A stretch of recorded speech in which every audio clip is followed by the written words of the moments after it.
So NBA 2K MyTEAM every year has exploits. It is one of the cheesiest game modes in all of gaming.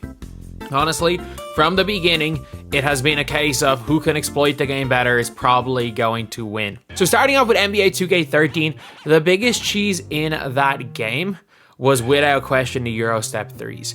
It basically meant, in fairness, that like you had to play on-ball defense, because if you off-balled, someone would just shoot a eurostep three in your face and you couldn't guard it. A little bit like today's like snatchback threes or the leaners, except they did create more space. But it was back in like a less skill time in 2K where contests were very much a case of like, sometimes they work, sometimes they didn't. So the eurostep three, if you play against someone using it, especially if they equipped acrobat, it became even better. Didn't even really have to time it. You'd run near the basket, double tap square. You would do a eurostep into a 3-point shot, bang, every single time. In NBA 2K14, the cheese was the duplicate players. So you probably didn't face many of them if you guys did play this game. But for me, I was like super sweat. Man, I was 17 years old, I was cheesing everybody.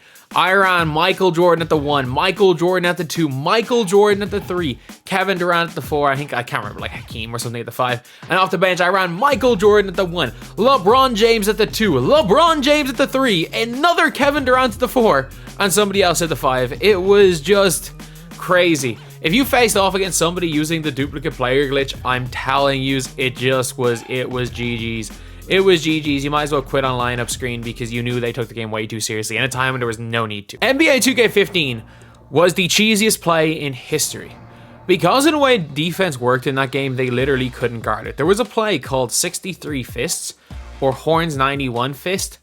Both of them did the same thing. It was a Horns screen, but it started from the wing.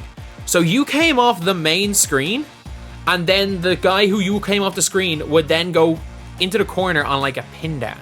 So what ended up happening was you had two choices. You could either use baseline cheese, and you just couldn't guard baseline that game, come off the lower screen and just dunk it on somebody, because once you got into an animation it was a dunk every time.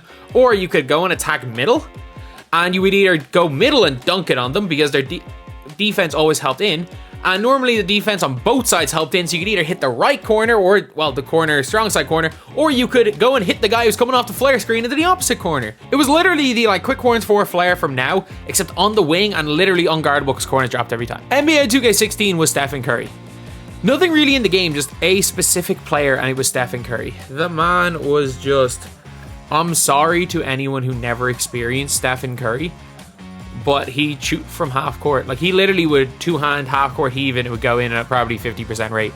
He also had a scoop layup in the game that year where it went so high that it was literally unblockable. The best player in 2K16, and it wasn't particularly close. 2K17 was the first year to 5-out, and it also had momentum crossing.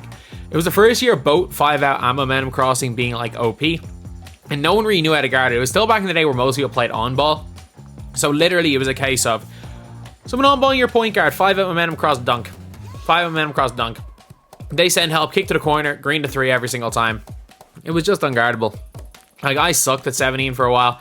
Then I learned how to cheese the game, and I mean, I don't think I lost a game in NBA 2K17 for like the last 6 weeks of its cycle from just 5-out cheese. NBA 2K18, however, this was the year where it did not matter.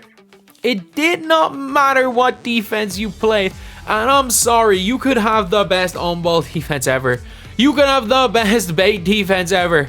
It didn't matter. The only way to stop the blow by was playing zone. And zone was very easy to beat because, again, the zone just is easy to beat. If you've got high basketball IQ, you can beat a zone. You can beat a zone through passing, or even just go to the 2-3 zone freelance, dump the ball into the high post, and you're going to have a wide open shooter somewhere because the zone drops in, and you're going to have a dump down pass if the zone moves in a weird way. Either way, though, that was the only way to stop the blow by. The blow by animation allowed you to literally run through bodies. You would run through bodies. It was just impossible. It was impossible to guard. Like, you could play the best player in the world and you're cooking them. Like, you might lose. You might lose. Like, I remember I played Crypto Rebel that year, and he was like one of the best in the world.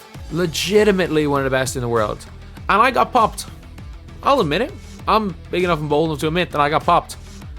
But when I say I got popped, I mean like I scored every single possession. He just hit more threes. Like simple as that. I scored basically every possession. I think it was a 10-point game in it. But against one of the best 3 players in the world at that time, literally scoring every possession from the blow-by.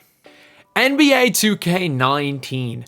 So a lot of people remember the Hito leaner, but the cheese was base 11. Especially pre-250k with the shot contest. They put in a shot contest patch, and it was a weird one because it used to literally be in 2k19, if you didn't flick up your analog stick, it was a open no matter what. And then they brought in like this shot contest patch, and the only thing that it did was make it so that if you were under 6'5", you would be contested without your hand up. If you're above 6'5", they still need to put their hand up. Basically, they made it so that shot contests were from shot contests being broken for everybody, because obviously they only made this for park, to if you have a height advantage, they can't contest you.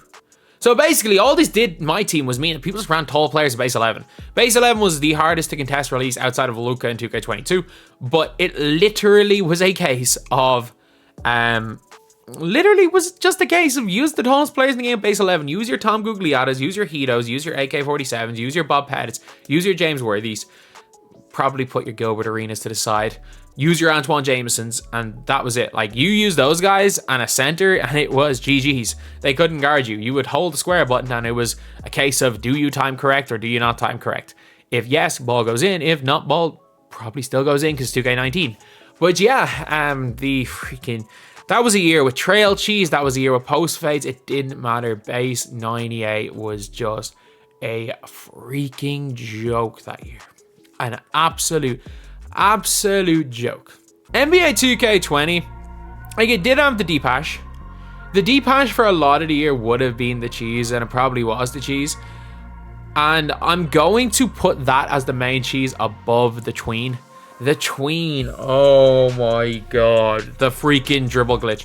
You ran in a straight line, either dribbling the ball between your legs or behind your back. It didn't matter. The tweens were all equally as effective. I hate to admit it. They were all equally as effective. You would then get to the elbow. You would tap the square button. You would hop step the whole length of the key and dunk. That's all you have to do. Giannis, Yao Ming, Ben Simmons, Kareem Abdul-Jabbar, Rudy Gay, LeBron James, Isaac Bonga.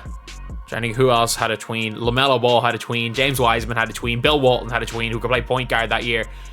Literally, you got a 6'8" plus player who could dribble glitch in a straight line. You walked in a straight line until you hit the elbow and you press square and you dunked. And yeah, that was basically it. We had dancing around screens. We had freaking quick true SDS for offline.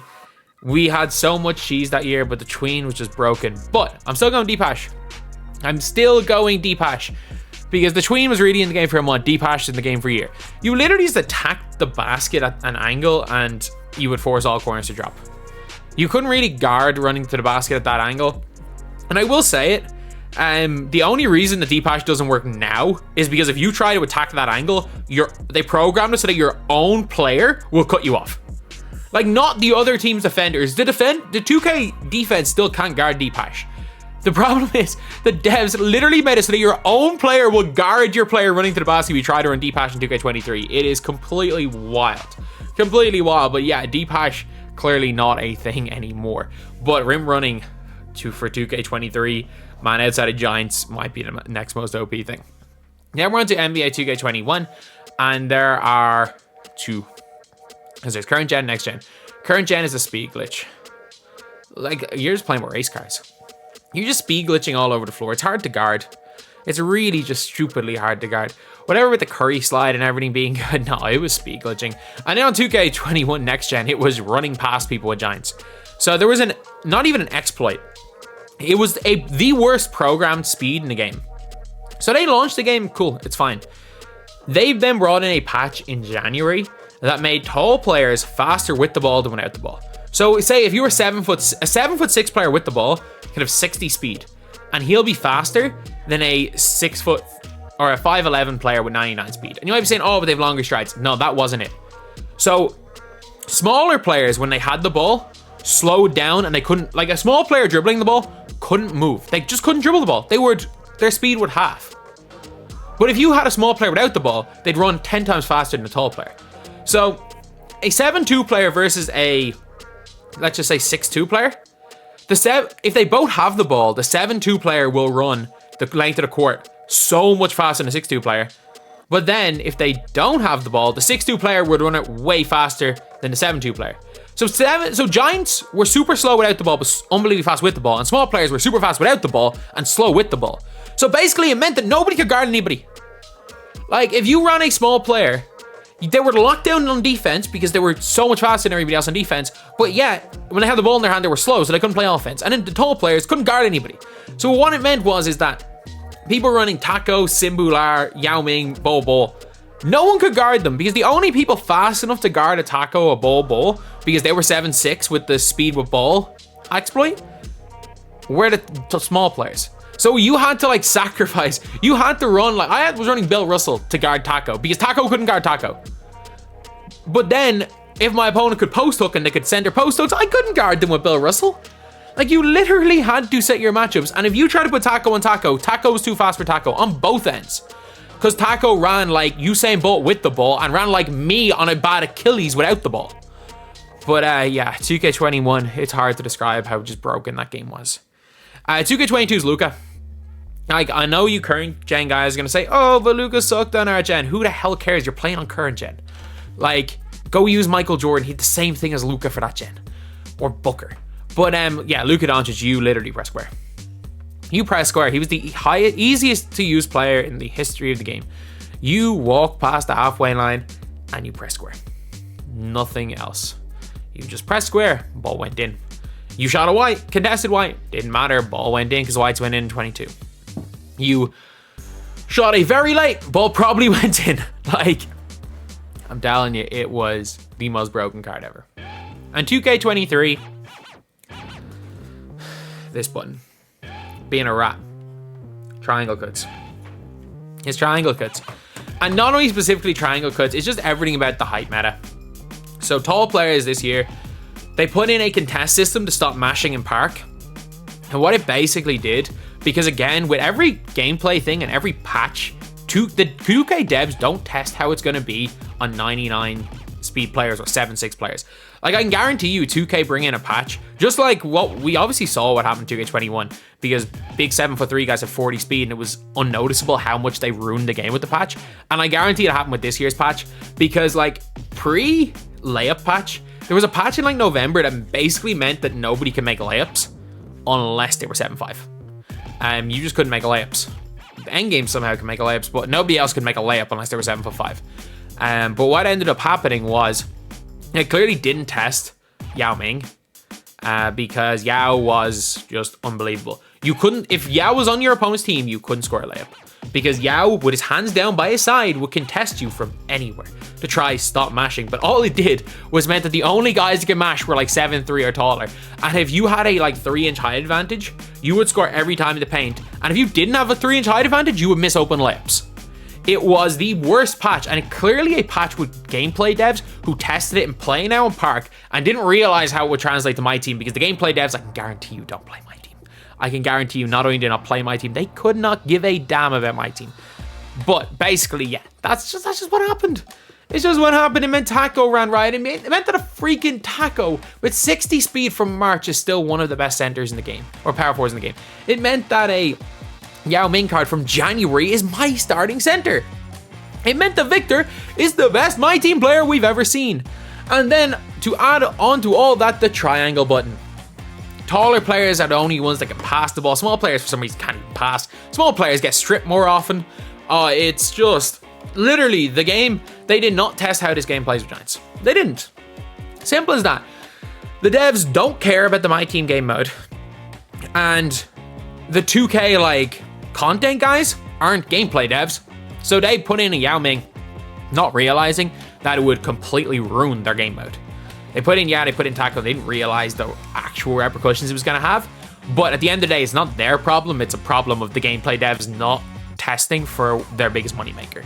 Anyway, that is the video. I hate 2K23. I could rant for an hour about this. But yeah, that's the video. Of the biggest cheeses, which one do I think was the like most cheese, and without question 2k21 Giants, you literally couldn't stop anybody. If you had Taco, if you had Simbular, if you had Sean Bradley, Yao Ming, Manute Bol shooting guard, you ran to the basket and you'd score every time. It didn't matter who you were playing. Like, I remember playing some of the best guys in the States with that, and on delay scoring every single possession because they couldn't guard me. That is without question the cheesiest offense ever in my team. Anyway, that's the video. Thank you guys for watching. Please like, comment, and subscribe.